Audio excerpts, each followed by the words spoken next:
In 1970, a color television cost about $500. Adjust that for inflation, and you're looking at roughly $4,000 in today's money. Right now, you can buy a 55-inch smart TV for around $300. That's about a 93% drop in real price. Now let's look at housing. In 1970, the median home price was about $23,000. Adjusted for inflation, that equals roughly $180,000 today. But the actual median home price today is around $430,000. That's a 140% increase in real terms. So here's the question. Why did the TV get dramatically cheaper while the house got dramatically more expensive? And why does it feel like everything you want is cheap, but everything you need is painfully expensive? This isn't random, and it's not just supply and demand. There's a structural split happening in the economy. On one side, you have manufactured goods, electronics, clothing, appliances, gadgets. These things have gotten cheaper over the last 50 years. On the other side, you have housing, healthcare, education, childcare. These things have gotten dramatically more expensive. And this divide follows a clear pattern.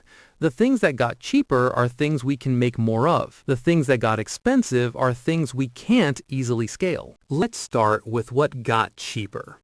In 1985, the first consumer camcorder cost about $1,200.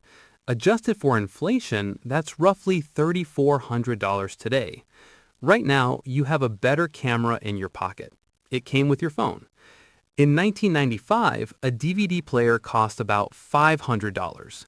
That's about $1,000 in today's dollars. Today, you don't even own a DVD player. Clothing has gotten cheaper. Furniture has gotten cheaper.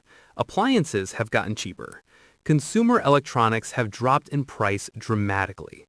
And the reason is simple. We became incredibly efficient at making things. Globalization moved production to lower-cost countries. Automation replaced workers with machines. Supply chains became highly optimized. Competition pushed prices down. Technology allowed mass production at scale. If you want more TVs, you build another factory.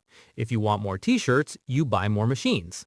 The more units you produce, the cheaper each one becomes. Economists call this returns to scale. That's the story of modern manufacturing. More production, lower cost per unit, rising material abundance. But now look at the other side. In 1980, a year at a public university cost about $3,200. Adjusted for inflation, that's around $12,000 today. The actual cost now is about $28,000, more than double in real terms. In 1970, healthcare spending was about 6% of GDP. Today, it's over 17%. Childcare costs have tripled since the 1980s. Rent has doubled. Housing prices have exploded. And wages? Real wages have barely moved since the 1970s. So you're earning roughly the same in real terms, but the big essentials cost dramatically more. You can afford a new phone every 2 years, but you can't afford a home. Why? Part of the answer is something called Baumol's Cost Disease. It was named after economist William Baumol. Here's the core idea.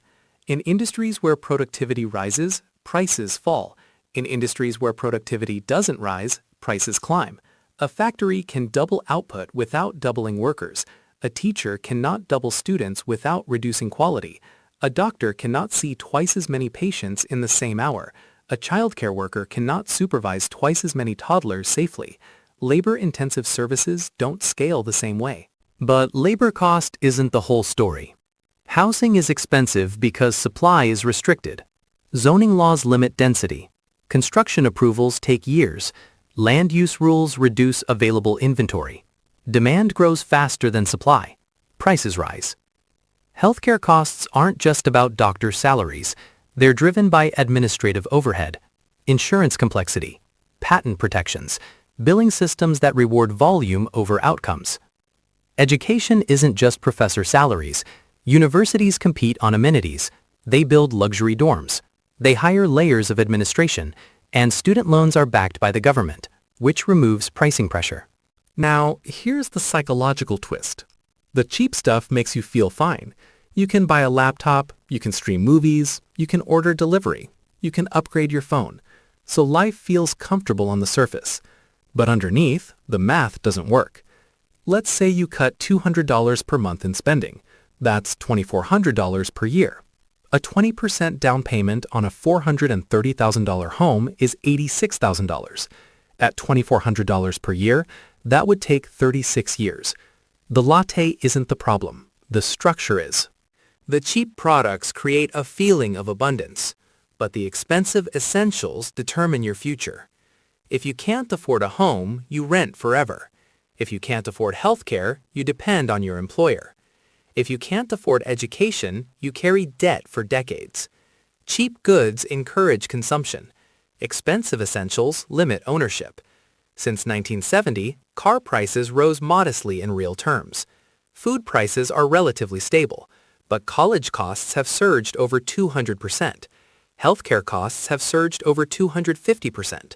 Housing in major cities have surged 300% or more. The long-term security items are inflating faster than wages. So you end up with better gadgets every year, but weaker financial foundations. You have access to technology, but limited access to wealth-building assets. The economy isn't broken because it doesn't function. It functions very efficiently, but it rewards scalable production, and it punishes scarce essentials.